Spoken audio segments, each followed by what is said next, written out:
つのつながりを作り、みんなの力で職場も社会も変えていきましょう。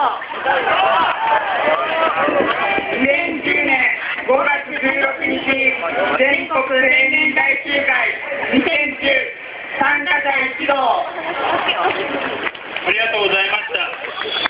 それでは風船発射でアピール賛同の意思表示をお願いします。いきますよ。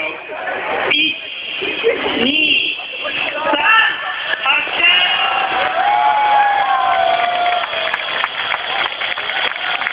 皆さんの風船によってこのアピールが採択されました。ありがとうございました。